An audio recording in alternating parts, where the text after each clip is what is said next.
Então, boa tarde a todas e todos. Hoje vamos para a nossa última reunião aqui com pauta em textos específicos de análise de políticas públicas. É a nossa segunda aula de implementação também, e vamos falar de um tema bem específico, bem atual nessa área, que são os estudos sobre as burocracias implementadoras. Então, eu acredito que interessou bastante a muitas e muitos de vocês esses textos. Eu não conheço nenhum servidor público que não se identifique quando lê esses textos, que não se lembre de alguma situação, que não se lembre de um colega, ou e mesmo de situações que deixam um pouco mais complexa essa abordagem, e que são derivadas da nossa experiência. Então, uma característica desse referencial, uma primeira característica é essa, é muito uma abordagem qualitativa e centrada em estudos de caso.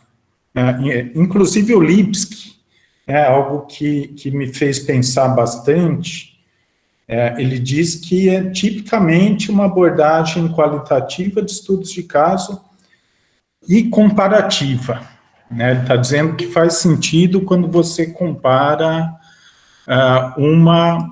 duas ou mais situações. E isso me deixou pensando, inclusive, porque eu já tive uma orientanda que fez um estudo de caso sobre, utilizando esse referencial. Na verdade, ela usou ali uma série de variáveis do livro do Maynard, Moody e Muscheno. A gente tinha um capítulo desse livro para ler hoje, mas eu achei que foi bem interessante o resultado, dissertação de mestrado da Aline Correia. Eu até pensei em convidá-la para falar aqui, mas aí eu tive outra ideia que eu já vou falar. Mas foi um estudo de caso único, sobre a implementação da política de Libras aqui na Universidade Federal do ABC.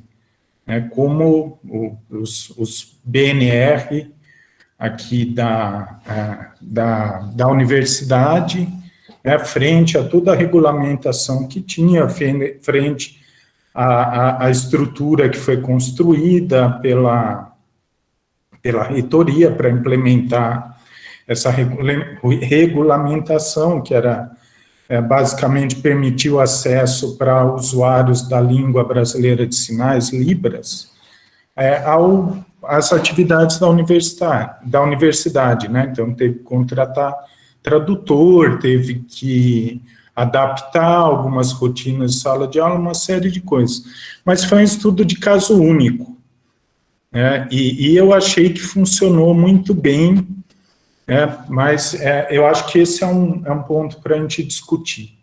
E que tem a ver também com aquele texto que eu enviei para vocês ontem, eu recebi ontem, de uma colega aqui do curso, da professora Catarina, que faz também uma defesa desse tipo de metodologia, qualitativa, mais focada em estudos de caso, e que muitas vezes é desqualificado, esse tipo de estudo, como pouco científico, ou como anedótico, que não traz grandes contribuições. Então, eu acho que esse referencial de burocrata de nível de rua, ele tem esse grande mérito, que é criar um referencial que ele permite um grau de generalização entre estudos de caso, mas, na minha opinião, também, que ele traz alguns conceitos e variáveis, que podem ser variáveis explicativas de um resultado de implementação, de uma situação de implementação, né? Então, sempre com aquele cuidado de não tentarmos fazer avaliação com análise de implementação, né, mas que explica muita coisa em termos de como uma implementação ocorreu e o que essa implementação teve de problemas e não entrando num mérito avaliativo, porque eu não estou falando de parâmetros para referenciar a minha avaliação. Mas é claro que tem alguma referência para dizer o que é problemático, o que não é, né? Então, eu vou me referenciar em algum ator ou em alguma perspectiva do cliente, ou mesmo do formulador, ou mesmo do próprio burocrata, né? Mas eu consigo explicar questões, vamos dizer, não vou nem dizer problemas e soluções, dinâmicas de implementação. Eu acho que é isso que porque fica sempre muito próximo da avaliação. Então, essas ideias e essas categorias e essas variáveis, eu acho que elas explicam, talvez melhor, em estudos comparativos, de situações similares também, eu não vou comparar, por exemplo, a implementação da política de policiamento ostensivo na região metropolitana de São Paulo com a região metropolitana de Tóquio, por exemplo. Eu acho que não tem muitas similaridades, exceto a área de política. Então, eu acho que faz muito sentido, por exemplo, como o estudo da Gabriela, para se estudar a implementação de um mesmo programa dentro de um mesmo país, ou talvez até não sei se isso já foi feito, mas de áreas diferentes, com contextos e estruturas, e contexto eu digo, inclusive, a formulação e os recursos que são oferecidos e o tipo de recurso, até entre políticas diferentes, Eu acho que isso seria um outro tema para a gente discutir aqui.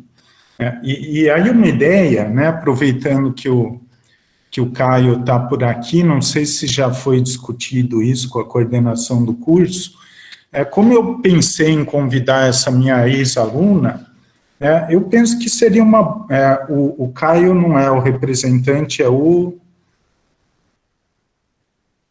Denis e Evani. O Denis, isso. O Denis que está aí presente, que ele é o nosso representante, não, o vosso representante discente na coordenação, organizar um ciclo de seminários com ex-alunos do programa. Eu acho que pode ser bem interessante para vocês. Eu acredito que boa parte deles teria disponibilidade. É algo que me ocorreu aqui, porque eu pensei que eu poderia ter chamado a Aline, mas poderia ter chamado também outros ex-orientandos, para outras aulas, mas pode ser mais produtivo ter um evento com isso. Então, fica lançada a ideia aqui. Então, eu vou começar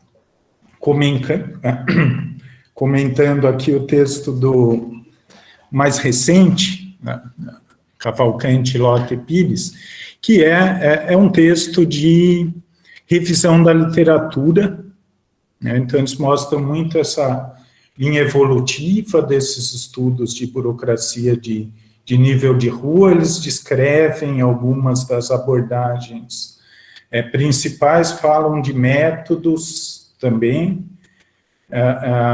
e também, inclusive, eles vão refletir um pouco sobre esse próprio termo, burocrata de nível de rua.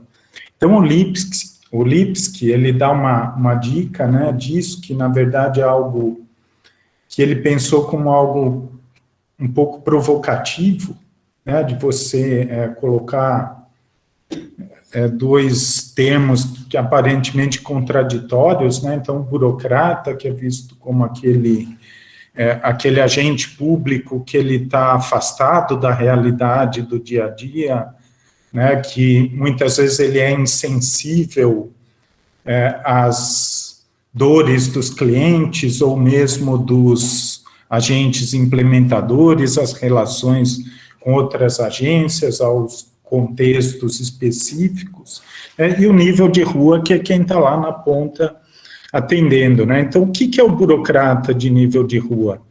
Ele é alguém que tem essa sensibilidade, né, que conhece a especificidade do atendimento, mas ele também conhece todo o emaranhado burocrático, todas as regras, e inclusive aquilo que ele pode contornar e aquilo que ele tem que seguir. E isso que é o exercício da discricionariedade. E isso, e essa é uma discussão que surgiu bastante lá no fórum, né, e essa discricionariedade baseada justamente tanto na experiência com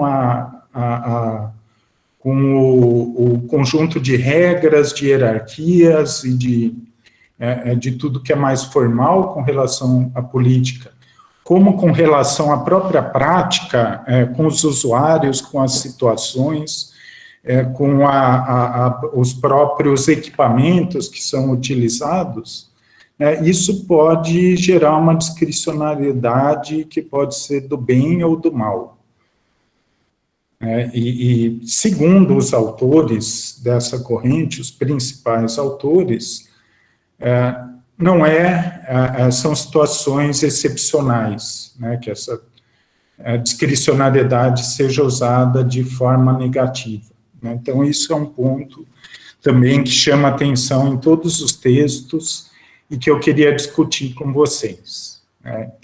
Qual que é a lógica disso, dado que a gente está falando de situações de decisão e de escolha dos agentes. Então, vai muito, né, de uma teoria sobre a natureza dos agentes. A gente acaba caindo nisso aqui.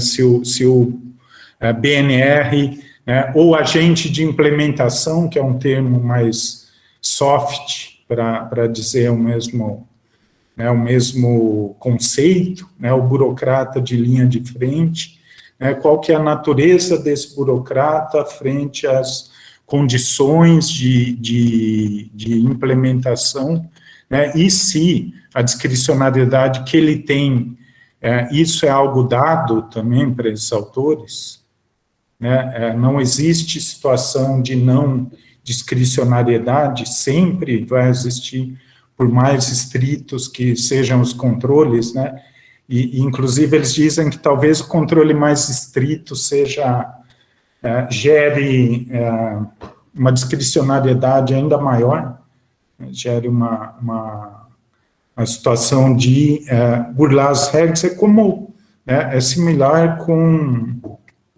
algo que se diz de educação, que uma educação de crianças muito controlada ensina uma coisa, ensina a criança a mentir. Eu já ouvi isso mais de uma vez, então, e isso tem muito a ver com novos métodos educacionais, então é algo semelhante, porque um dado dessas teorias é essa, sempre o burocrata vai conseguir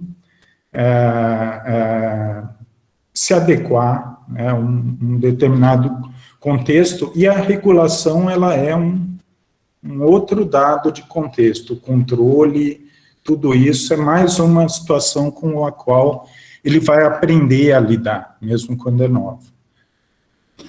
Então, nessa linha de evolução da literatura, eles vão dizer que essas teorias começam a ser exploradas junto paralelamente aos primeiros estudos sobre implementação, que focavam principalmente na questão de déficits de implementação. Então, o déficit de implementação, ele nada mais é do que uma ideia concebida a partir do que o Maynard, Moody e Moschino, vamos falar no outro texto que a gente leu para essa aula, de uma narrativa do Estado, né, narrativa do agente pensada a partir do Estado, né, sobre a ação do burocrata. Né. Então, o que é o déficit de implementação?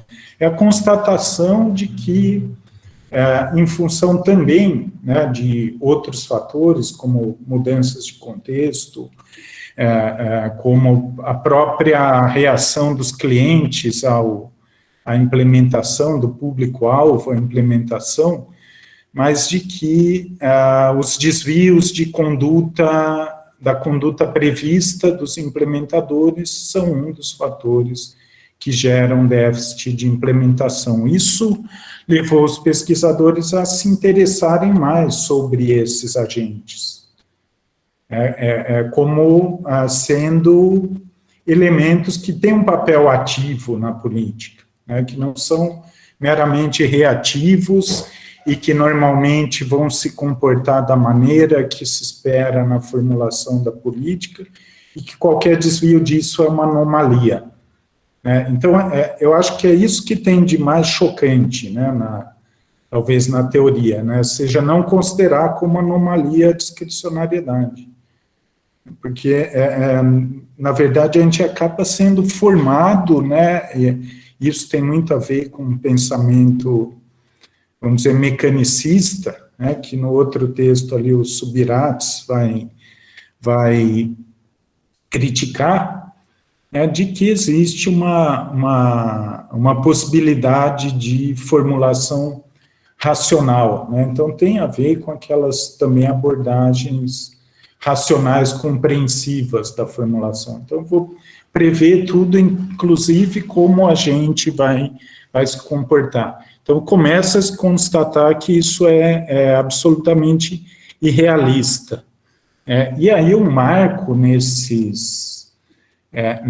nessa linha de estudos que foca mais nos implementadores é o Lipsky, o Street Level Bureaucracy, e que ele vai estudar o quê? A partir da constatação de que a discricionariedade é algo dado, não é uma anomalia, algo que as formulações têm que corrigir, algo que acontece, que é um fenômeno da burocracia, e que é comum a todas as burocracias, é um fenômeno geral, ele vai procurar entender quais que são os condicionantes, né, desses comportamentos. Né. Então, ele vai falar das interações interações complexas, que são interações pouco previsíveis, dos burocratas com os públicos, com os clientes, vamos dizer, das políticas públicas, entre os burocratas, e também entre as várias burocracias que se relacionam. Então, esse é um condicionante. Outro condicionante são as próprias formulações, e o fato de que essas formulações, elas tendem, pela natureza do processo de negociação e formação de consenso, de se evitar também o engessamento das próprias possibilidades de implementação, elas tendem a ser ambíguas e, às vezes, até contraditórias, né? Então, elas não só dão margens a interpretações, mas elas podem ser contrárias alguns itens dessas formulações, ou ao próprio espírito, ao objetivo último de uma política. e isso, né, causa um conflito para o burocrata. Então, ele segue a regra ou ele cumpre a missão, vamos dizer, mais geral. As questões de estrutura de trabalho, né, então, na maioria dos casos, os recursos são aquém do necessário, as cargas e as demandas são maiores do que as esperadas, o próprio treinamento pode não ser aquele adequado para uma determinada formulação, isso também gera discricionariedade. O fato de que é necessário uma delegação que envolve uma distância da direção para o agente de linha de frente também estimula a discricionariedade. E o aprendizado desse agente de linha de frente a lidar com essas situações, né, tanto com as especificidades das interações, né, as dificuldades nessas interações, como que ele tenta cumprir minimamente essas regulações ambíguas e contraditórias, né, como que ele lida com a falta de recursos, como ele cumpre com as responsabilidades que foram delegadas para ele executar, né, e aí o Lipski, ele vai ele vai utilizar uma palavra, né, que vira um conceito que é muito interessante para entender isso, que é o coping, né, que vamos dizer, poderia ser lidar com as situações, né, mas é aquele tipo de palavra que é um pouco difícil de traduzir, né, to cope with. E que, na verdade, ele está muito relacionado com o próprio aprendizado do agente. Então, a gente observa isso, né, que essa capacidade de discricionariedade, eu acho que na maioria dos casos, ela se desenvolve, ela se amplia para o bem e para o mal, isso acho que a gente pode discutir depois, mas com a experiência do próprio agente. O agente, ele vai, então, eu não me lembro qual texto que fala isso, né, que normalmente um servidor que é novo num cargo, ele faz tudo ali pelo manual, né, ele segue as regras, ele é certinho, mas com o tempo, né, inclusive aquelas regras que prejudicam o próprio serviço, né, que vão ser ruins para o resultado, mas com o tempo ele vai aprendendo a contornar esse tipo de situação. Tanto com aprendizado em todas essas dimensões, né, relacionais, sobre as próprias regras, sobre como lidar com a estrutura que ele tem, e isso, né, ele vai utilizar tudo isso como variáveis, né, todos esses, né, que a gente pode dizer que tudo isso que eu coloquei aqui são conceitos que a gente pode aplicar para diversas situações de implementação. Então, são variáveis generalizáveis, né, eu acho que isso é um grande mérito da abordagem do Lipski, e que são explicativas das condições de implementação, de como uma implementação ocorreu. Então, por que aconteceu dessa forma, eu posso decompor ali meu estudo de caso, né, nessas variáveis e procurar explicações que podem ser comparadas com outros estudos de caso. Esses textos, eles são muito favoráveis ao serviço público, em geral, né? Então, no texto do Lipski, isso fica bem claro, isso desde o original até esse texto de hoje, na verdade, é uma introdução que ele fez para uma reedição do texto original em 2010, né? O original é de 1980, mas eu acredito que um outro motivador para esses estudos é justamente essa defesa do Estado, né? Essa reação a um movimento de liberalização do Estado. Tanto nos anos 80 e eu acho que no contexto atual também, né, nos estudos mais atuais. Então, tem uma questão prescritiva normativa nesses estudos, é de que o Estado é necessário dessa forma em que ele dá margem à discricionariedade.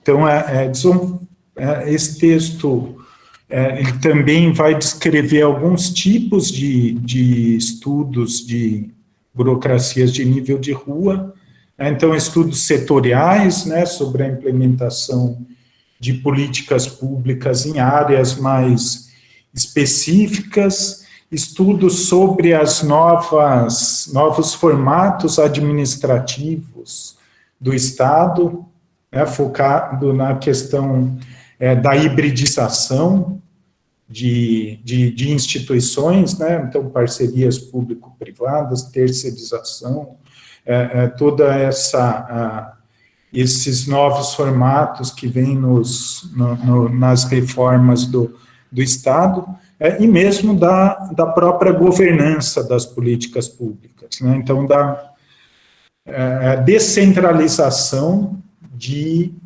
centros de tomada de decisão ou de avaliação, ou do que a gente pode dizer que pode definir como governança multinível. Seria um segundo conjunto de estudos, e um último que é bem importante em função do próprio fenômeno de discricionariedade, o efeito disso, né, o efeito da discricionariedade, positivo ou negativo, sobre políticas sociais de bem-estar,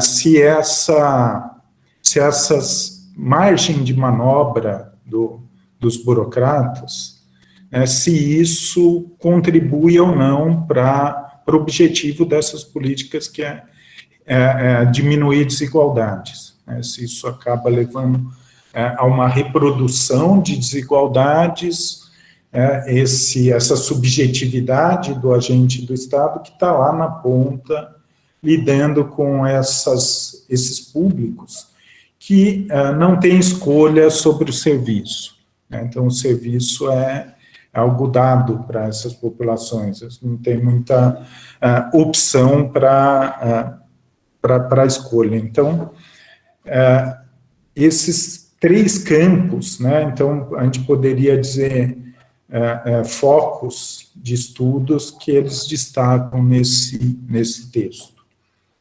Pessoal, comentários, questões sobre esse texto? Professor, eu gostei bastante, me identifiquei muito, assim, principalmente a proposta de estudo, né, que eu quero fazer, que é justamente comparar as políticas, no caso de implementação de assistência estudantil nos institutos federais, e inclusive é uma das propostas que no texto de Cavalcante, Lota e Pires faz, né, assim, quando vai falando sobre as abordagens de estudo mais contemporâneo. E me lembrei bastante enfim, ele fala do trabalho dos assistentes sociais, né, e eu como assistente social me vi muito em tudo que ele colocou, assim, mas me lembrou essa situação que você falou, né, sobre essa questão da discricionariedade, principalmente, do trabalho que a gente realiza, principalmente nos campos, junto aos estudantes dos campos do interior, e dos trabalhos que os auditores fazem em cima do nosso trabalho, né, dos editais. Quem trabalha no campus do interior tem que ter uma certa flexibilidade, por exemplo, para lidar com estudantes que solicitam auxílio transporte, porque em muitos deles o meio de transporte é moto, né? Ou é a van intermunicipal, enfim. Algo que não necessariamente o estudante consiga provar com carteira de estudante. Tem muitos municípios, né, aqui que tem institutos federais, por exemplo, que é essa a realidade. E as normativas, elas normalmente prevêem que os estudantes façam a comprovação, né? E aí, quando a gente vai trabalhar num campus que tem essa realidade, a gente meio que tem que fazer essa adaptação. A gente não pode deixar de ofertar o auxílio para o estudante por causa dessa falta de comprovação, né? Mas a gente tem que também ter esse olhar mais flexível dessa realidade, né? E aí, em um campus que eu trabalhei, a auditoria bateu muito em cima disso, assim, dos auxílios que a gente concedia, os outros a gente conseguia apresentar, ele solicitava as documentações de comprovação que os estudantes tinham que sempre levar, mas toda vez que chegava na parte do auxílio transporte dava problema em um município que eu trabalhei, porque era muito difícil, os estudantes não tinham, como é que vai comprovar a moto, né? Vai apresentar o comprovante que abasteceu a moto, que vai de moto para enfim, assistir aula, para os estudos federais, e ainda tem a questão que alguns são de 16, 17 anos, né? Então, não são municípios muito grandes e a gente ainda tem que lidar com essa situação de às vezes, menores de idade que fazem uso desse transporte, mas que às vezes nem habilitados são, ou alguns são emancipados, né? Tem a emancipação dos pais. E aí a gente recebeu uma série de orientações que nitidamente a auditoria fazia, a gente conseguia perceber, porque tinha dificuldade de lidar, naquele momento, o grupo de assistentes sociais tinha a leitura da questão da nossa autonomia profissional para essas especificidades, né? Mas depois que eu li, eu entendi que se trata dessa discussão de discricionariedade que o texto traz. E uma coisa também interessante é que ele aponta justamente que tem determinadas áreas áreas de setoriais, né? Se não me engano, é essa expressão que ele usa, principalmente aqui no Brasil, que não às vezes estão fazendo estudos relacionados à burocracia de rua, mas sem fazer menção, né, ou uso de aparato bibliográfico dentro da burocracia de rua, né? E aí ele fez o levantamento na área de segurança pública, se não me engano, e na parte das políticas de assistência social, principalmente, levantou no Brasil, acho que da área de serviço social foram 2 ou 3 estudos, né, que recentes, inclusive, um de 2014, e o mais recente, acho que de 2017, eu fiquei até curiosa em buscar para dar uma lida nesses estudos, né?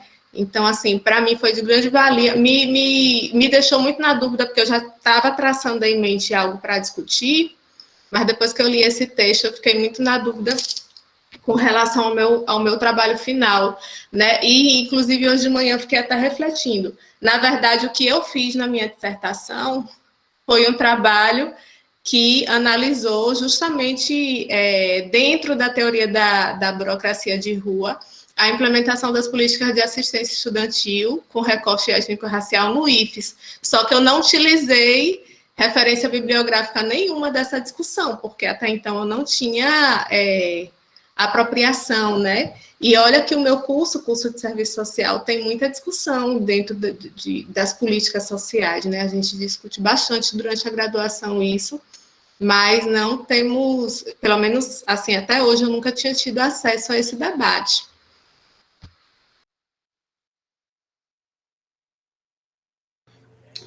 Além da questão social, né, Raquel, o autor também coloca a questão educacional, né, ele coloca os professores, e aí eu me identifiquei também. Mas foi bem interessante também, professor, também concordo aí com a Raquel. Eu acho que os textos foram bem objetivos, eu acho que Estava pensando no outro tema, né, tema da participação, mas agora eu fiquei realmente balançada em também falar, porque também, para mim, a pesquisa tem uma linha também, né, que eu já até, inclusive, escrevi um artigo sobre, né, a questão da implementação do Plano Nacional de Imunização contra a Covid-19, né? Inclusive, os burocratas de rua da área da saúde, inclusive, a gente lendo o texto de Lota, né, sobre os agentes de saúde, também é bem parecido com o que eu escrevi, esse artigo, falando sobre a vacinação aqui na região de Várzea, né, de Santarém, onde a equipe de saúde, né, dos postos de saúde criaram, né, algumas metodologias para implementação. Por exemplo, aqui na região, a gente tem a região de Várzea, né? Então, eles criaram o drive-thru fluvial. Isso foi uma criação dos próprios agentes de saúde, né? E aí, então, quando a gente passa na discussão que eles são também formuladores, né, das políticas, acabam também fazendo esse processo de adaptação das políticas. Eu acho que é interessante, né? Isso que eles falam de estudos setoriais sem uma base teórica, né? Eu acho que isso pode ser um problema, porque eu acho que tende a reproduzir aquela visão do agente como agente do Estado. Eu não sei se vocês leram o livro, o texto do Maynard Moody Muscheno, mas adiantando aqui, ele diz que tem duas narrativas sobre burocrata de nível de rua. Uma do agente do Estado e outra do agente como cidadão. E o agente como Estado é a narrativa de que o burocrata ele tem que se adequar, seguir as regras, que qualquer desvio disso, para o bem ou para o mal, se não uma ilegalidade, algo que diminui a organização, a previsibilidade do que está sendo feito, e, por outro lado, a narrativa do agente como cidadão é de que ele pode e deve fazer isso e que ele tem espaço para fazer isso pela própria natureza das formulações, e que isso vai acontecer e vai acabar sendo positivo para os resultados da política. Eu acho que um outro ponto interessante aqui, então, é o caso, por exemplo, do exemplo da Evani sobre a vacinação lá em Santarém, né? Inclusive porque quem conhece a situação lá e as condições não é quem está formulando o PNI. Então, são situações que têm que ter uma adaptabilidade bastante grande. Eu acho que também o que a Raquel falou do conflito ali com a auditoria é bem interessante desse ponto de vista dos relacionamentos entre os agentes, né? E talvez um ponto que seja interessante de explorar são o quanto que as éticas profissionais elas moldam a ação dos agentes, né? E são coisas que são adquiridas, por exemplo, na própria formação profissional. E são culturas, né, de formação. Né? Então, quando a gente bota um militar para trabalhar em alguma função pública, ele tende a reproduzir ali uma ética, um ethos, né, que ele recebeu durante toda a formação dele, né, ou não, né, mas aí são casos deviantes, né, que a gente tem ouvido falar. Mas é muito essa coisa de fazer tudo, né, eu estou falando no caso de uma formação militar, muito com disciplina, com hierarquia, com organização, tudo contado. Eu acho que entre as profissões isso vai acontecer também. Eu não sei, esses auditores, eles são advogados? Então, eles são, né, bacharel em Direito, requisito para o concurso. E uma coisa também interessante é que, no caso do Instituto Federal de Sergipe, são 6 campi, se não me engano. Eu não sei se depois que eu saí de lá abriu mais um novo, mas até o momento que eu era servidora eram 6 ou 7 campos. E tinha um auditor, foi feito concurso de um auditor para cada campus, né? Sendo que eles não iam para o campus. Eles tinham que ficar trabalhando na reitoria para que eles não tivessem contato com nenhum servidor do campus, para não estabelecer nenhuma relação de aproximação, né? Enfim, e, de certo modo, essa relação contaminar na hora, digamos assim, né? Contaminar a análise da auditoria, porque aí no decorrer do ano eles faziam um planejamento de, sei lá, fazer auditoria sobre a assistência estudantil, e em um segundo momento fazer auditoria sobre a questão do cumprimento da carga horária dos professores, elaboração de pitch, de HIT, de não sei o quê, enfim, que tinha lá, e de outras áreas, né, os campos que tem restaurante universitário, como era que se dava essa questão da parte licitatória e tal, então eles se organizavam, mas como pré-requisito eles tinham que ser bacharel em Direito e não ir trabalhar no campus, eles estavam lotados no campus, né, cada um era responsável por analisar aquele campus, mas a lotação deles era na reitoria de todos eles, em uma sala específica para audinte, que eles chamavam, né? E aí é isso. Uma coisa que também, em um dado momento do texto, ele falou é que os burocratas de rua, eles implementam, mas eles também são formuladores, né? Em um dado momento, a partir do momento que eles começam a aparecer as dificuldades, né, no trabalho. E aí eu fiquei refletindo também em cima disso, queria que você falasse, né, um pouco sobre isso. E quando ele começou o texto, eu me identifiquei triplamente, né, porque ele fez um estudo em cima dos policiais, dos assistentes sociais e dos professores. Eu já fui policial, hoje sou assistente social e meu esposo é professor. Então, assim, são as 3 realidades, tudo na área pública, óbvio, né? São as 3 realidades aqui de casa que, assim, ele falou e eu entendi perfeitamente a tudo que ele estava se referindo com relação ao âmbito dessas 3 áreas, né? E tem um dado momento que ele fala também da justiça, né? Do trabalho do Poder Judiciário, embora ele não aprofunde, mas ele trata sobre isso. Eu acho que aí tem, né, essa questão profissional, nesse caso da auditoria, fica bem claro, né, de identidades profissionais, o que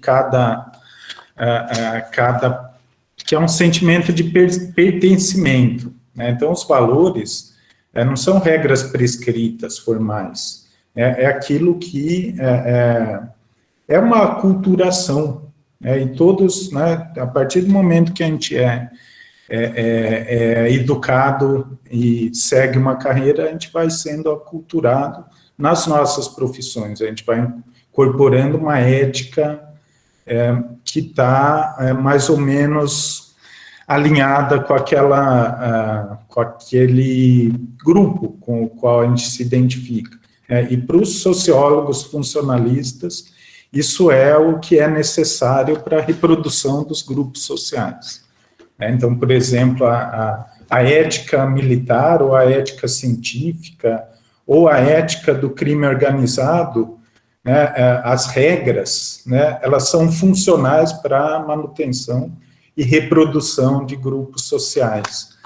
Aí eu me pergunto, né, se essa subjetividade do burocrata de nível de rua, ou esse poder de agência do burocrata, se ela também não é muito relativa, né? Então, eu acho que ela não é uma autonomia, ela é uma situação de autonomia relativa, ou mesmo de heteronomia, né? Porque além das regras da própria política pública e do órgão onde esse burocrata trabalha, eu acho que, e a gente não pode confundir agência no sentido sociológico com agência no sentido administrativo, né? Agência como possibilidade de autodeterminação, né, de ações. Mas eu acho que essa agência ela é muito relativa em função tanto da formação profissional, mas mesmo do que um burocrata ele considera como valores a serem defendidos. Então, é por isso que a gente tem muitas vezes a figura do burocrata ativista, né, que ele sempre combate. Ali, ele às vezes combate o que está sendo implementado como política onde ele trabalha. Mas eu iria além também, né, eu diria que talvez essa subjetividade relativa do burocrata, ela tem um risco maior, que é de reprodução nas instituições de valores hegemônicos na sociedade. Então, de valores como, por exemplo, o meritocracia, que é algo muito relacionado com a hegemonia da sociedade capitalista. E se isso não é levado para as políticas públicas também. Então, acho que eu discutiria muito essa agência, talvez, ilimitada dos burocratas em lidar. Eu acho que, porque é um debate clássico esse das ciências sociais, né? A causalidade da agência individual versus a estrutura social. Sejam as instituições, sejam também, né, numa percepção ampliada de instituições, os valores e ideias hegemônicas num campo. Então, acho que aí eu acho que dá uma boa discussão sobre esse referencial. Eu ia falar alguma outra coisa, mas eu acho que podemos seguir aqui. Pessoal, algum outro comentário?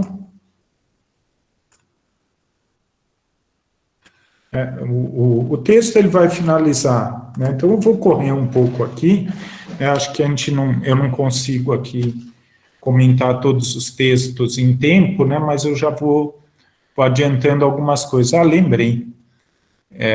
Quando você fala na influência a Evani e a Raquel falaram, né, da influência dos burocratas também na formulação das políticas. Quem vai tratar disso, né, que eu acho que é bem interessante dar uma olhada, é o texto do Subirats, aquele texto que também está na nossa lista aqui, que é um texto em espanhol.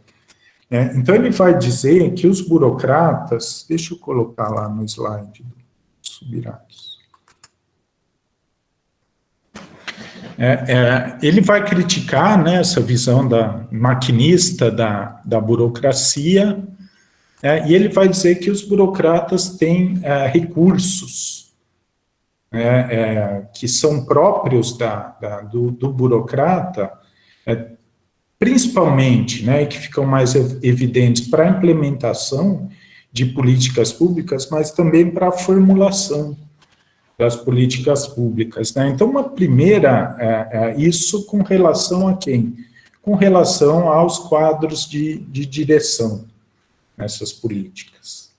Então, um primeiro recurso é a própria experiência, né, o conhecimento profissional sobre a área em que ele está atuando. Um segundo recurso são os contatos, né, são todos os profissionais, né, a gente pode dizer que ele é um ator, muito nos termos do Eclo, né, que ele é um ator muito reconhecido numa issue network, numa rede de assuntos, e que ele sabe se movimentar e sabe com quem falar, ele sabe aonde conseguir recursos dentro dessa rede.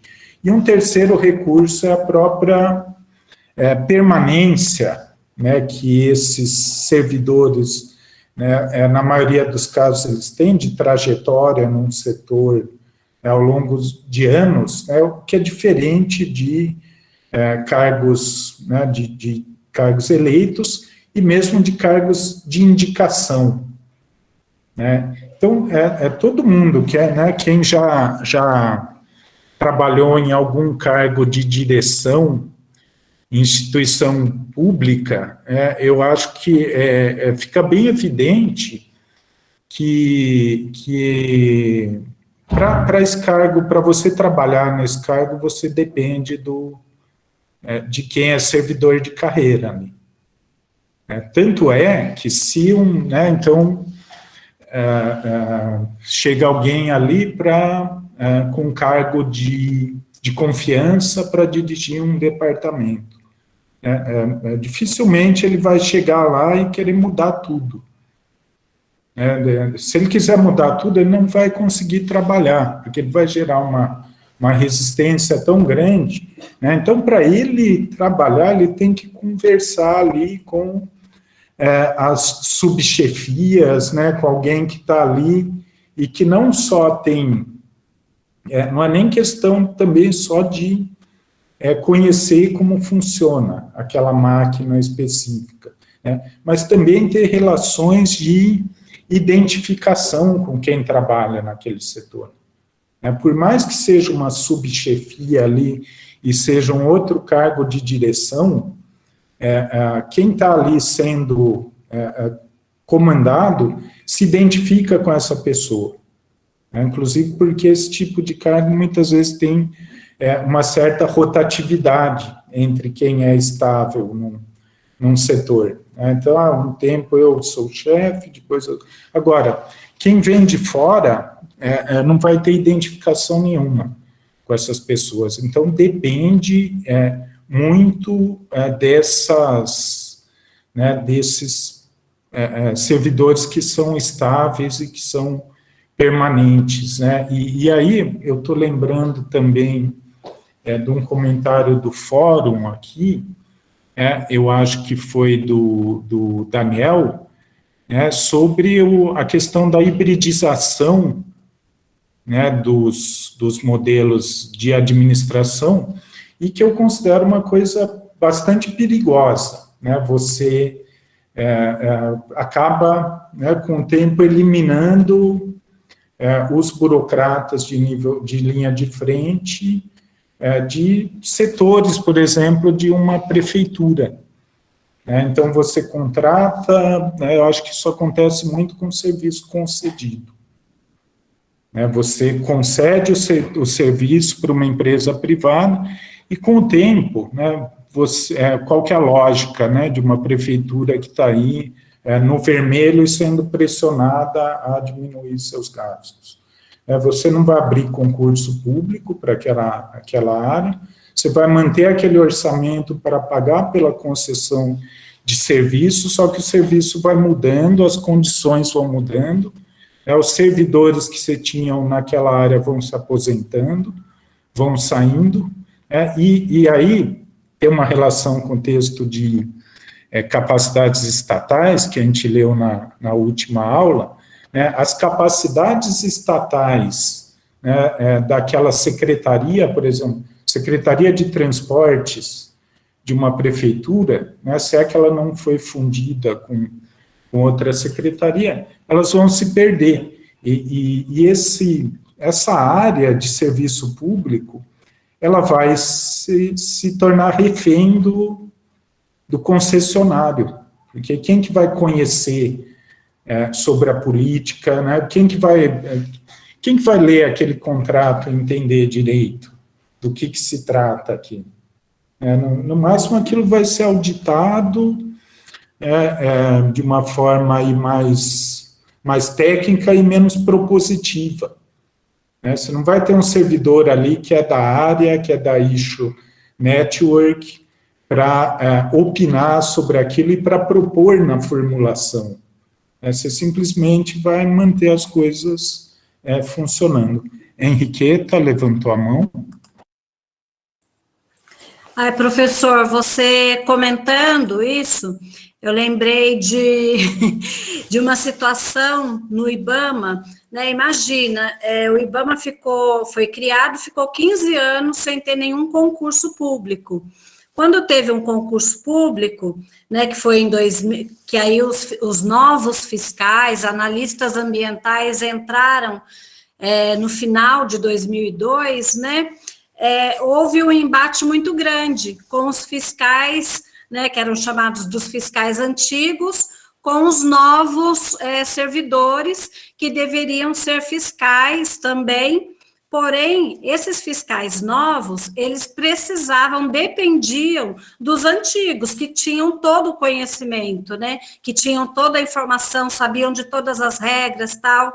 E aí o que aconteceu foi muito forte, quando entrou a gestão do Lula, né, com a Marina Silva, houve muitas operações para pegar casos de corrupção. E aí vários fiscais, vários servidores foram presos, foram exonerados, né, porque foi identificado. Então, assim, foi um período super complicado, e isso logo no início da gestão do Lula, né, 2003, 2004.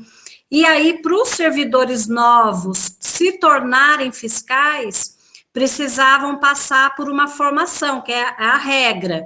Para ser fiscal, tem que passar por uma formação. E fazia, assim, eles já estavam, né, como servidores concursados há 2 anos, e o pessoal responsável por fazer essa formação dos novos fiscais se recusava a fazer a formação.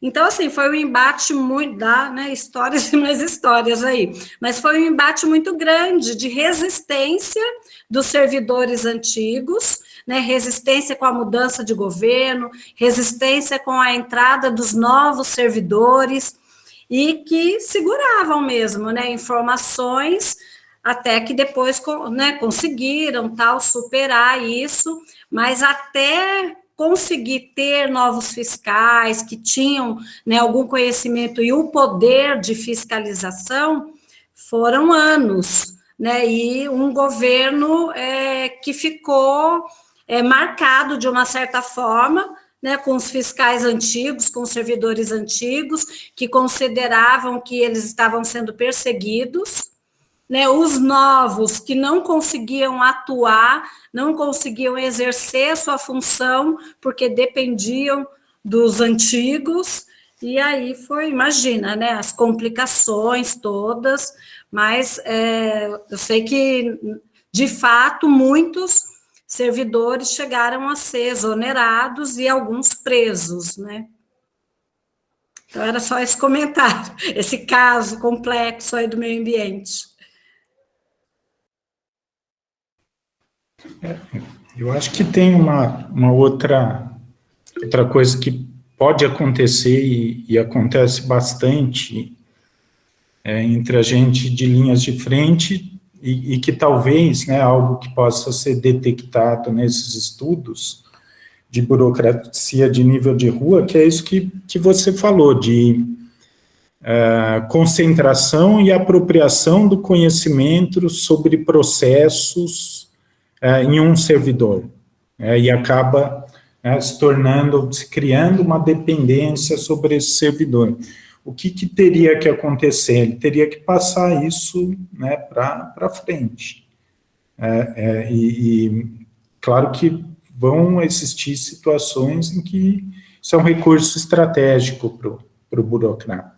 Ele garante uma posição num determinado órgão com isso, né? Então, eu me lembro que, quando eu trabalhei lá no CTI em Campinas, Centro de Tecnologia da Informação, tinha uma pessoa ali que era a pessoa que sabia sobre convênios e como desenrolar convênios, porque é órgão federal, né? E essa pessoa tinha um monopólio, só ela sabia, e caprichosamente ela se disponibilizava a ajudar. Então, virava um recurso político para essa pessoa dentro da instituição. E isso, né, isso é uma outra, né, um outro, talvez um fenômeno de discricionariedade, né, e por que eu estou dizendo isso, né, porque isso só se detecta, né, a partir de um diagnóstico da implementação e da linha de frente. Eu só estou contando isso, né, desse caso, e você também, a Henriqueta está contando aqui, porque a gente estava junto ali, na linha de frente. Mas, normalmente, né, outro tipo de análise não vai pegar esse tipo de problema. Tudo bem? Então, vou falar um pouco rapidinho aqui do texto do Lipski. Na verdade, ele fez esse texto é um prefácio, a nova edição do livro de 1980, que foi relançada em 2010. Ele apresenta o referencial, defende o referencial teórico, e ele vai dizer, mais uma vez, o que o texto do Cavalcanti estava dizendo, que esse é um referencial que traz conceitos analíticos que podem ser aplicados a diversas situações. Então, ele vai falar em termos do comportamento dos agentes de linha de frente. Ele vai falar de adaptação a condições ou adaptabilidade desses agentes, da prática de classificar e enquadrar os clientes, usuários de serviços, de mudanças nos próprios objetivos de formulação da política, em função da discricionariedade, em função das condições de execução das relações entre esses agentes, e desses agentes com outras agências, e que tudo isso vai ter um efeito sobre como a implementação acontece no longo prazo, vai ter um efeito sobre os impactos dessa política pública. Então, ele vai deixar bem claro, né, que o conflito, ele não acontece só nos níveis superiores, ou naquela etapa de formulação, como a gente viu, entre as coalizões de defesa, ou dentro das issue networks, tudo aquilo vai entrar na formulação, e pode entrar na própria implementação em termos de orçamento, e aí foi uma confusão que eu acho que surgiu, de que ele fala que o agente de linha de frente, na prática, ele que gerencia os orçamentos, né?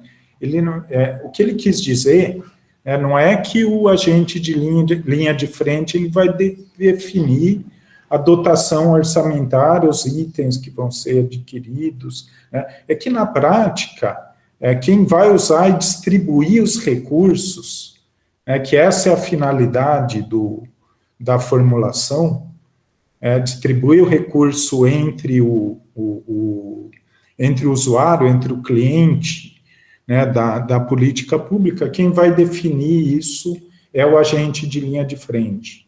É ele que vai ser a cara do Estado para o usuário da política pública. E aí, é aí que vai acontecer muito do conflito sobre a política pública, muito das mudanças na própria formulação das políticas públicas, muito da seletividade de quais clientes vão ser atendidos e como eles vão ser atendidos, né? Então, a distribuição, né, quando ele fala em gerenciar um orçamento, né, talvez seja uma confusão da própria tradução, né, porque manage, em inglês, pode tem vários significados em função do contexto que essa palavra é usada, né, mas não é definir previamente e definir as diretrizes orçamentárias. Ele está falando ali na ponta definir quem vai receber o benefício ou não, e como vai receber esse benefício. Essa é a margem de discricionariedade que esse burocrata que lida diretamente com o público, ele vai ter, né? E aí que o conflito vai realmente acontecer. E esse conflito, se ele não é investigado, ele nunca vai aparecer, né? Ele vai ficar oculto. Então, o que a gente vai ter são aqueles indicadores ou relatórios de médio escalão ou de chefias, mas que não demonstram, né, isso, só um trabalho de investigação focada no dia a dia, né, por isso que é muito comum o método etnográfico para fazer esse tipo de estudo, que é acompanhar uma burocracia no dia a dia, né, ficar ali numa repartição por um tempo e ver e registrar tudo, é o que o etnógrafo faz, né, todas as rotinas, como os burocratas trabalham, e aquilo fica bem claro no texto da Gabriela sobre os agentes comunitários de saúde, né, todas aquelas variáveis, aquelas dimensões relacionais de ação e outras categorias, são o enquadramento de um estudo desse, etnográfico, que vai detectar o conflito que acontece na ponta, né, que é um conflito que ele vai além, né, dos indicadores mais genéricos. Então, por exemplo, como o Maynard, Moody e Muschena, eles dizem, né, então eu tenho ali um relatório de o fechamento de casos é a eficiência na implementação, né, de acordo com a burocracia. Os casos em aberto é porque algo está funcionando errado. Isso não diz muito, né, se houve atendimento ou não. Então, eu fechei um caso, por exemplo, o exemplo da Raquel. Então, eu vou fechar o caso de um menino que pediu um auxílio aí, porque ele tem 16 anos e anda de moto. Resolvido. Pela diretriz, você cumpriu a regra, né? O usuário não se enquadrava a regra, burocraticamente, tá bom, né? Se não tiver, ótimo. Agora, para atendimento, né, esse menino vai largar ali a escola, o colégio, né? No fim vai ser isso. Agora, se você deixa aquilo em aberto e tem ali, bate de frente com a auditoria, né, e discute aquilo pode, né, num indicador mais frio, né, o agregado, ser um problema, ser uma ineficiência, o que está acontecendo ali naquele local. E aí o Lipski, ele vai dizer, né, que muitas vezes o burocrata de nível de rua, ele assume o risco, né, e às vezes até o custo da ação discricionária. Por quê? Porque ele tem aquele sentimento, primeiro, e aí eu acho que é mais complicado do que os valores subjetivos.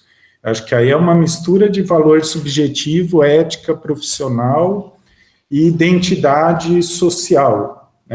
Eu acho que tem talvez mais componentes nisso.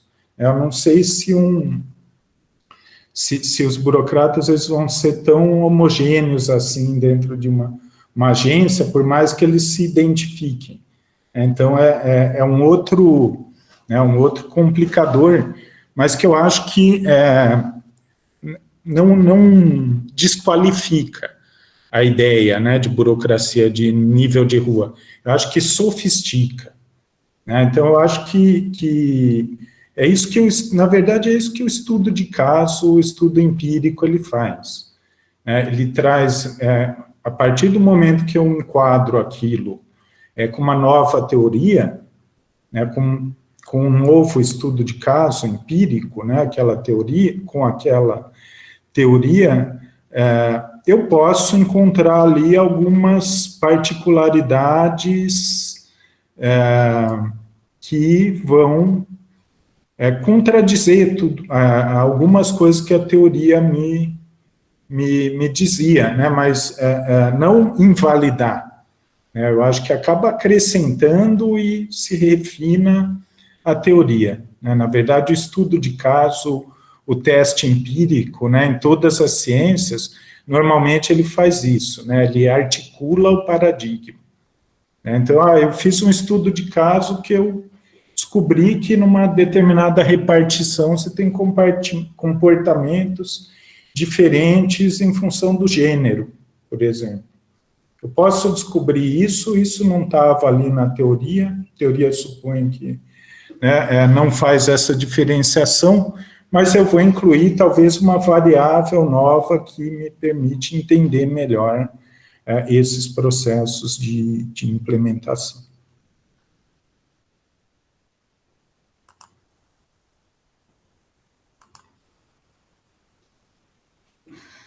Então, eu vou finalizando aqui com Maynard, Moody e Muscheno. Né? Então, é um texto, o livro ele é bem interessante, que no livro eles articulam as generalizações teóricas com trechos de historinhas, né, de depoimentos. E isso é bastante comum em pesquisa etnográfica, né, em pesquisa antropológica. Colocar, inclusive, os discursos ali, né, como eles são recolhidos no original. Né, você coloca uma caixinha ou um itálico, dá um destaque ali. E ele vai, a partir dessa pesquisa, dessa análise de discursos, ele vai contrapor, né, a uma narrativa que ele diz que é predominante sobre a atuação dos burocratas de nível de rua na implementação, que é a narrativa do burocrata de rua como um agente de Estado, né, como alguém que necessariamente deve se conformar às regras e aos recursos que estão definidos por uma determinada formulação de política. E essa narrativa, ela é muito negativa com relação à discricionariedade do burocrata de nível de rua.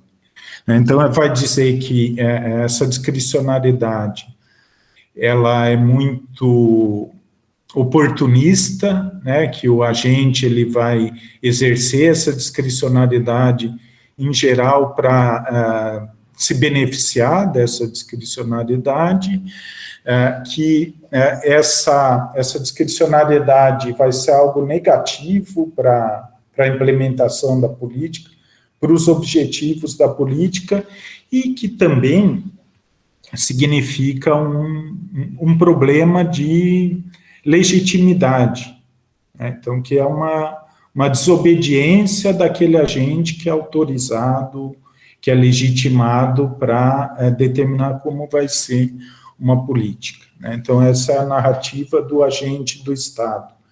Ele vai contrapor a isso a narrativa dele, que ele coloca estrategicamente depois de alguns depoimentos que contam pequenos casos de experiências de burocratas de nível de rua, um pouco parecido com o que a gente estava fazendo aqui, a gente estava contando experiências pessoais sobre isso, e que reforçam a narrativa do agente cidadão, né, que é um agente que ele se orienta muito mais por identidades profissionais, identidades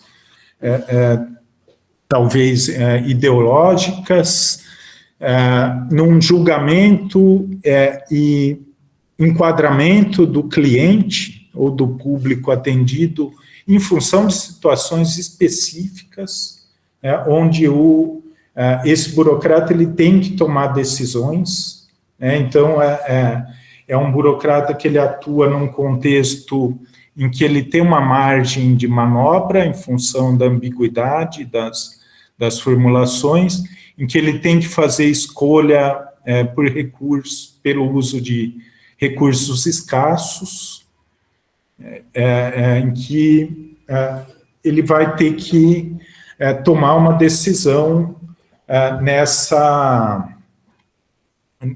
situação de escolha.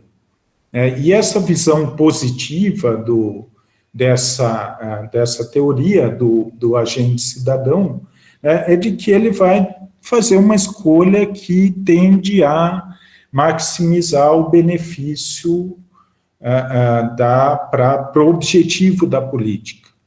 Então, que normalmente isso vai ser algo que, mesmo que com custos, ou com riscos para esse burocrata, vai ser algo que moralmente ele vai escolher como algo que é mais aderente, mais convergente para aquilo que é a finalidade da política, independente, né, daquilo estar fora da regra ou não. Então, a regra, né, ela se torna muito mais um outro elemento do contexto. Então, é a regra, é o comportamento do usuário, são os colegas com quem ele se relaciona para implementar aquele serviço, é a experiência que ele tem com aquela área de política pública. Então, isso é todo um conjunto de interações sociais em que a regra ou a prescrição ela é um elemento. E quanto mais esse BNR ele trabalha nesse contexto, mais ele aprende a se tornar mais flexível. Então, tem todo um processo de aprendizado. E para o BNR, a interação social ela é real. Então, ela deixa de ser uma abstração quando você está falando com uma pessoa que tem nome, sobrenome, e que tem uma situação que esse agente vai ter que julgar essa situação e vai ter que tomar uma decisão, se ele vai alocar o recurso ou não, por exemplo. Então, ele vai dizer que toda essa narrativa, né, do agente cidadão, não negando que as regras de formulação e as diretrizes, elas vão permear todo essas relações sociais, mas ele vai dizer que não são determinantes, e nem que devem ser, mas que elas geram o quê? Os dilemas, né, as dúvidas que o burocrata de nível de rua ele experimenta. Então, eu acredito que todo servidor, né, ele passa por alguns dilemas, e muitas vezes, como que a gente resolve isso? A gente vai procurar nossos pares. Então, é muito da experiência passada. Então, quando a gente tem uma situação muito difícil ou que um burocrata ele fica um pouco perdido, normalmente você fala com um colega. Olha, o que você faria, ou com alguém que tem mais experiência, naquela área, na verdade, como na formulação, da mesma maneira que na formulação, os objetivos da política estão em conflito. Então, não dá para dizer que o implementador, ele sabe claramente, porque ele foi comunicado pela instância superior de qual que deve ser o objetivo daquela política. Ele pode saber, ele pode ter uma diretriz geral, mas nos casos específicos, na pessoa com nome, sobrenome, e aquela situação cabeluda que muitas vezes não se sabe o que fazer, ele tem que tomar uma decisão. E aí a decisão vai ser subjetiva. Eu digo subjetiva nesse nível de de interação também como categoria profissional, com identidade entre os colegas, e muitas vezes com informação para tomar decisão de terceiros, né, de alguém ali que conhece e pode ajudar a resolver o tal do dilema que surge. Raquel, levanta a mão. Eu lido isso cotidianamente, assim, né, porque a gente trabalha com seleção dos estudantes, e é meio que, assim, que a seleção daqueles que vão receber os auxílios, né, e todos ali estão praticamente na mesma situação. Então, é tão focal e tão seletivo que, às vezes, são situações em que é muito difícil você estabelecer uma prioridade, mesmo que as regras, que os objetivos dos programas, aparentemente, ali no papel, estejam muito claros, né?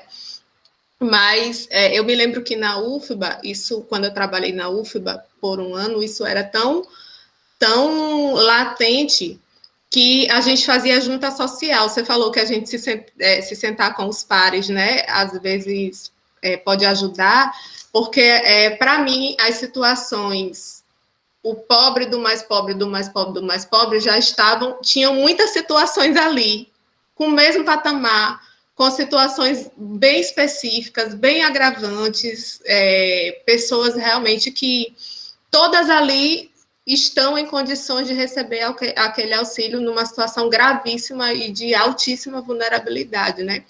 E aí a gente sempre fazia a seleção, escolhendo essas situações, porque já está no nível de uma focalização tão grande que não tem mais nem como colocar os graves e os gravíssimos, só vai os gravíssimos mesmo. E a gente sentava com outros profissionais para dali ainda assim fazer um filtro, como se fosse uma espécie de junta profissional, né? De junta social, como a gente chamava na época. Mas, às vezes, as situações ali, no papel, né? O objetivo da política está muito claro, as regras também, com que elas devem ser, o usuário que a gente chama no serviço social deve ser selecionado, também está muito claro. Eu me lembrei de uma discussão também que o texto trouxe, que é em categorizar, os riscos de categorizar, né? Uma das estratégias que a gente usa são criar os questionários socioeconômicos para os estudantes responderem. E eu nunca tinha parado para pensar que, às vezes, você criando o questionário, você está categorizando, colocando aquele usuário dentro de categorias, né, da instituição. Eu nunca tinha parado para pensar por esse ângulo, porque, na verdade, o que a gente imagina, quando a gente está elaborando um questionário, ali você vai elaborar perguntas que você vai conseguir, de repente, captar essas situações, dessas especificidades que podem lhe dar um sinal daqueles que, em uma situação extremamente focalizada, estão numa situação extremamente deplorável para serem enquadrados naquele programa. Por exemplo, 10 estudantes para concorrer a 2 bolsas, todos estão no mesmo patamar. Mas se, de repente, tiver uma criança ou alguém na família que faça tratamento, né, de saúde, de uso contínuo de medicamento, que é uma pergunta que a gente coloca já para, em caso de empate ou de dúvida, a gente sair pescando nessa situação, a gente coloca muito nessa perspectiva, de que essas perguntas nos deem sinal na hora das escolhas. Mas eu nunca tinha parado para pensar que elas categorizam também, né, colocam os usuários dentro de categorias naquela instituição. Então, você falou aí agora, e foi algo que eu achei interessante no texto, eu tinha esquecido de comentar.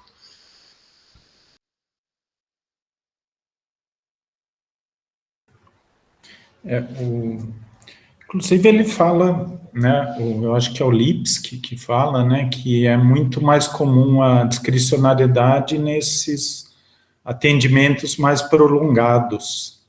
Eu acho que é o Maynard, Moody e Muscheno. Então, por exemplo, no caso dos questionários, é um não contato, né? Na verdade, é um instrumento para viabilizar, mas ele é simplificador, por definição, de uma realidade. Ele é muito diferente de um contato em que na verdade, é um processo de aprendizado, né, sobre as condições do usuário. Né, e aí, talvez, né, isso gere uma outra recomendação, né, que pode, né, do ponto de vista da narrativa do agente do Estado, é ruim, né, que é o contato mais prolongado e o atendimento mais específico, né, dos burocratas a um grupo, né, com quem se estabelece relação de confiança e se conhece os problemas mais na realidade, na integralidade. Então, só que do ponto de vista de uma narrativa do burocrata como agente do Estado, não, isso vai gerar conflito de interesses, né, isso vai gerar personalismo, preferências né, baseadas nesse próprio contato, é como aquilo que, né, talvez seja, né, aquela separação né, que a Raquel falou, dos auditores, dos executores, dos implementadores da política. Né, isso é uma coisa que é muito pensada em termos em termos legalistas, porque é um custo, né, você não vai ter esse, vamos dizer, conflito de interesses, né, mas a pessoa não vai saber direito o que está acontecendo, né, o que ela está avaliando. Vai estar fazendo muito mais uma aproximação ali com base em dados, uma tradução, né, da realidade, né, com menos recursos de percepção. Pessoal, mais alguém? Um comentário? Podemos fazer um intervalo? Acho que a Jomelin tinha abrido o microfone. Sim, professor, boa tarde, professor. Eu que queria agregar a respeito às coisas que estavam falando, como o Subirats, que falava que quanto mais complexa e extensa seja uma organização, a administração pública vai ter mais aberturas discricionais. Então, eu queria só colocar essa fala do Subirats. Quanto mais complexa, eu não peguei tudo. Vou pegar aqui. Isso. Quanto mais complexa e extensa seja uma organização e a administração pública, mais aberturas discricionais existirão. Esse aí que eu colei do texto do Subirats. Com mais, né, níveis de hierarquia, né, então vai tendo uma distância maior, né, da implementação para a formulação. E também, né, isso, eu acho que extensão também pode dizer respeito à multiplicidade de objetivos, né, e de meios, e isso, né, gera não só ambiguidade, mas gera conflito, né, dentro das organizações. Então, você tem ali, por exemplo, deixa eu pensar aqui um exemplo, a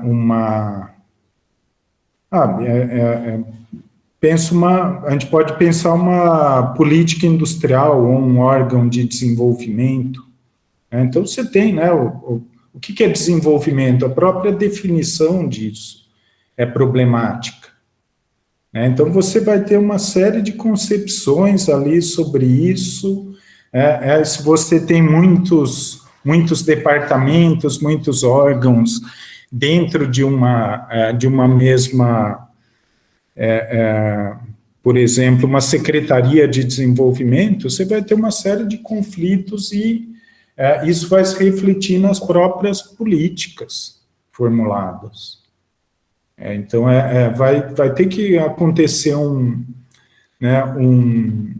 consenso ali dentro de quem está estabelecendo as diretrizes e tem visões diversas de desenvolvimento. E aí, a partir disso, é um dos elementos que são dados para a discricionariedade. Então, acho que isso também tem muito a ver com a discricionariedade, né? Eu acho que a complexidade, às vezes, não é nem o tamanho, é o próprio objeto em si. Então, às vezes, o objeto é ambíguo, é contestado, né? E os conflitos são inerentes a uma determinada área. Pessoal, vamos para um intervalo de 15 minutos, aí depois a gente passa para Mariana e Renato, que vão animar a nossa segunda metade hoje. Então, até daqui a pouco, pessoal. Bom café, água ou chá para todas e todos.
O professor não vai para o café, professor?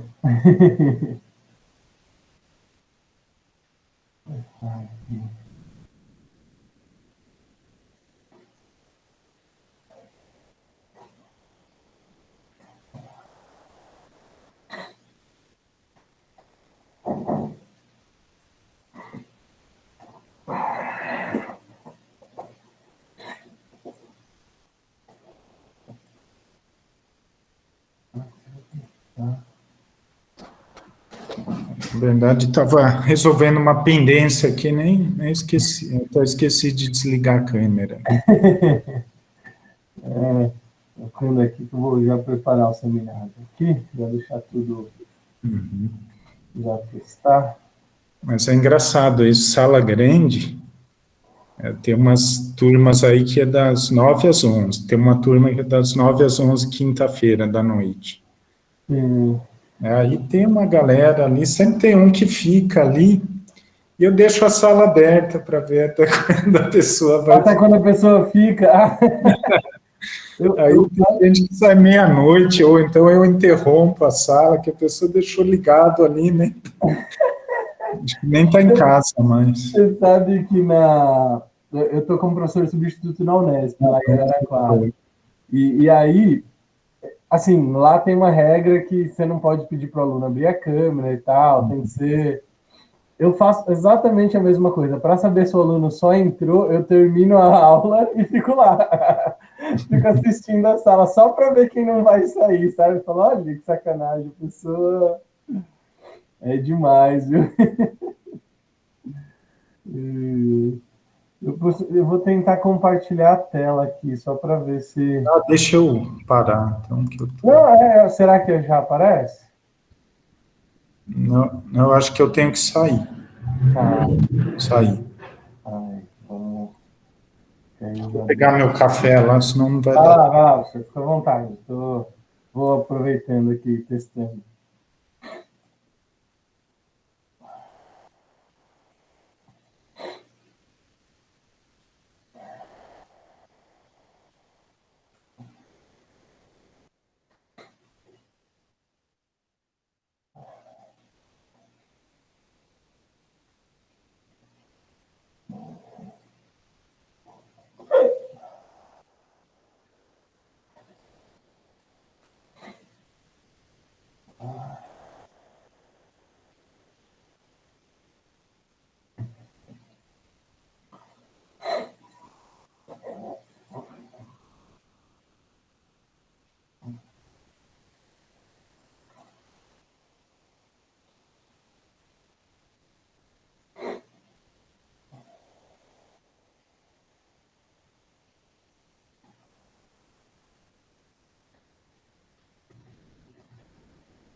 Pessoal, retornamos.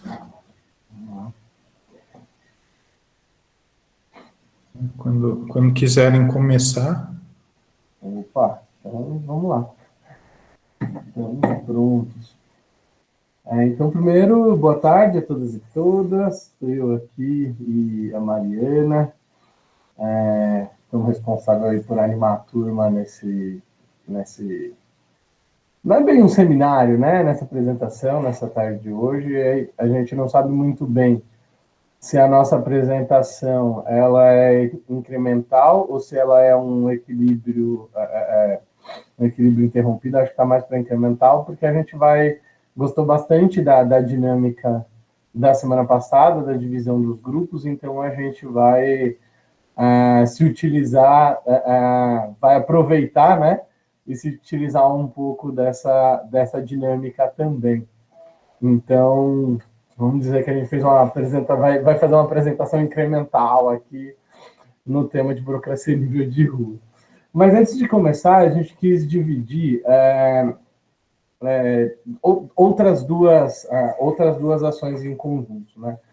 Uma foi duas lacunas que a gente, não que necessariamente que a gente encontrou na teoria, mas que a gente achou em outros atores e que a gente achou que podia colocar para ajudar a enriquecer a nossa discussão, né? Talvez ela não esteja tão presente aí, e que a gente possa discutir um pouco na burocracia a nível de rua. Então, a primeira coisa, na verdade, acho que três lacunas ou três grandes discussões, né?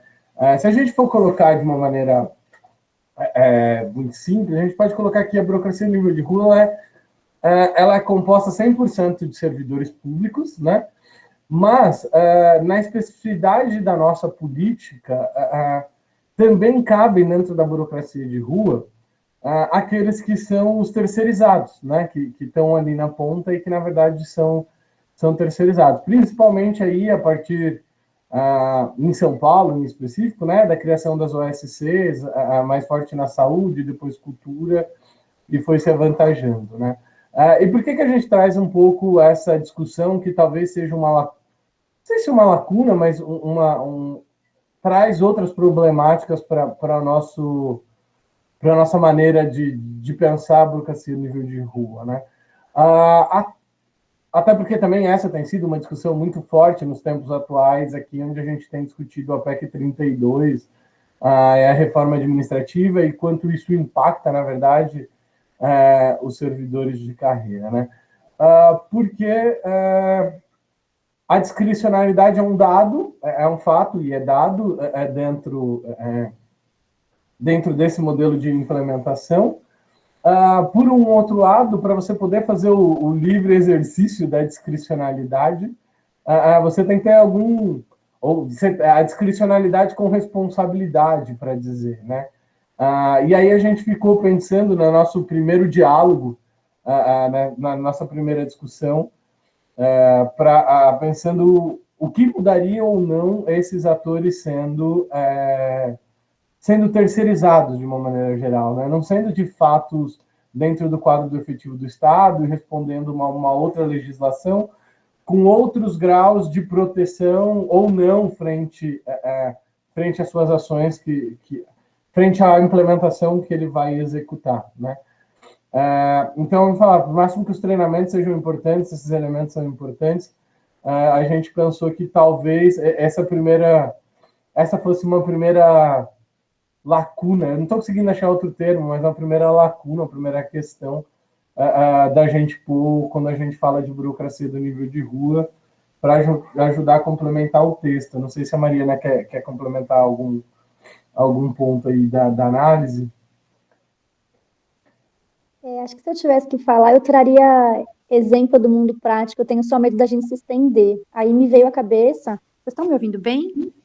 Estão te ouvindo. Me veio à cabeça o que aconteceu nos últimos anos no nosso teatro municipal, em que a gente tinha funcionários de carreira, que eram músicos, e ao mesmo tempo terceirizados, então gente contratada para tocar, e ao mesmo tempo alguns cargos comissionados, e aí o fato da gente ter essa hibridização gerava problemas muito grandes ali das pessoas, da questão da meritocracia e das pessoas se entenderem no seu papel de funcionário, mesmo que músicos, né? E aí isso tinha impacto na maneira como a orquestra tocava, tá? Então, só para dar um exemplo prático vinculado a esse ponto, eu não vou me estender, acho que você pode continuar, Renato, que a gente tem outros pontos ainda para tocar. Né? Beleza, vamos lá. O segundo ponto que a gente chamou da questão 1, na verdade, é um texto do professor da FGV, agora não fugiu o nome dele, Falcão, acho que é Rui. Agora não fugiu o nome, eu acho que é Rui Falcão, me fugiu o nome dele.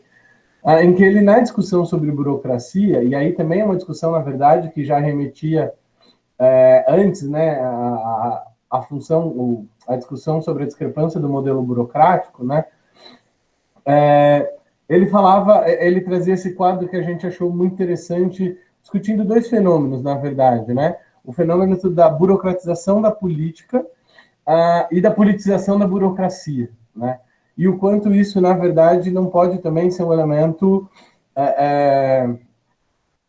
chave quando a gente pensa os implementadores do nível de rua, né? Então, ele traz esse quadro que é bastante interessante, que ele fala, né, que quanto maior a autonomia política, mas menor a autonomia de administração, essa burocracia ela vai ficar num estado de captura, né? Ou quanto menor a burocratização, menor a pulverização, na verdade o que a gente encontra nessa burocracia é uma paralisia. E numa outra ponta, com muita autonomia administrativa, mas pouca burocratização da política, o que a gente tem é um insulamento, né, dessa própria burocracia. Então, e que o cenário ideal, né, estaria aí com uma cenário ideal, mas o cenário que a gente chamaria de integração seria uma burocratização, uma certa autonomia da política com também autonomia da administração, né? E aí só nesse campo, na verdade, nós não teríamos uma discrepância da discricionalidade de uma maneira geral, né? Ele traz esses dois exemplos, pensando, por exemplo, e aí a gente acabou discutindo em outras aulas, mas, por exemplo, no modelo de advocacy, os grupos, a confederação, por exemplo, de funcionários, e a gente volta, por exemplo, agora para a PEC 32, né? Enquanto, por exemplo, a burocracia, em alguma medida, está politizada e atua para fazer desenhos de políticas públicas, aquela burocracia, aqui no caso que esteja na ponta ou não, né? E do outro lado também, né? O quanto, por exemplo, antes a burocracia era uma coisa muito ligada aos técnicos, e hoje a gente já vê políticos que têm um domínio também na parte do burocrático, também conhecem bem a parte burocrática, e que isso também tem ajudado, tem modelado, retransformado a forma da gente pensar políticas públicas. Então, a gente trouxe mais esse elemento para a gente fazer. Para problematização, acho que essas problematizações acho que o professor depois pode iluminar a gente melhor nelas, mas a partir dessa perspectiva. E uma segunda questão, que na verdade está ligada à primeira questão, do ponto de vista da implementação, é que o próprio Spink e a Lotra trazem, né? Na verdade, sim, você tem pontos positivos e pontos negativos nessa implementação pela burocracia, pelo serviço de nível de rua, né? O Bureaucracy Street Level. Onde, por exemplo, de um lado, a burocracia no nível de rua pode aumentar a equidade de acesso aos serviços, aí eu acho que a Raquel, no exemplo dela, traz esse elemento muito forte, por exemplo, quando ela fala da moto e tal. Então, quanto a discricionalidade pode ajudar, na verdade, a fazer inclusões que não só do desenho burocrático, não só do desenho da formulação, mas, por um outro lado, também, pensando quanto gestores, né, o lado negativo, né? Então, quanto, na verdade, a implementação pela burocracia do nível de rua, ela, no fundo, pode reforçar desigualdades sociais na oferta de serviços, né? Já que a discricionalidade não estando em regra, ela vai acabar fazendo com que a gente tenha serviços, às vezes, os mesmos serviços ofertados de uma maneira diferenciada. Então, um público que poderia ter acesso acaba não tendo acesso porque a decisão do burocrata de nível de rua em assim é excluída, né? Então, a gente trouxe primeiro, para começar esse debate, a gente trouxe essas 3 primeiras questões para a gente pensar. Foram pontos que a gente achou quando a gente estava discutindo o texto, pontos que a gente achou na literatura, que a gente achou que poderia complementar algumas questões aí na análise dos textos que a gente fez. Mas antes de passar para o grupo, o nosso incrementalismo foi, antes de passar para o grupo, a gente trouxe um pedacinho do trecho de um filme que alguns de vocês já viram, né? Que alguns de vocês já podem ter visto, mas que é o Daniel Blake, né? E aí a gente separou alguns momentos em que a gente acredita que representa bastante, que a ação ali, a ação da pessoa representa bastante o burocrata de nível de rua. Não sei se Mariana quer comentar alguma coisa antes de eu... Isso, acho que antes de você passar o vídeo, eu queria só fazer um comentário breve também a respeito da fala, que acho que foi a Raquel que fez na primeira parte da aula, para essa aula,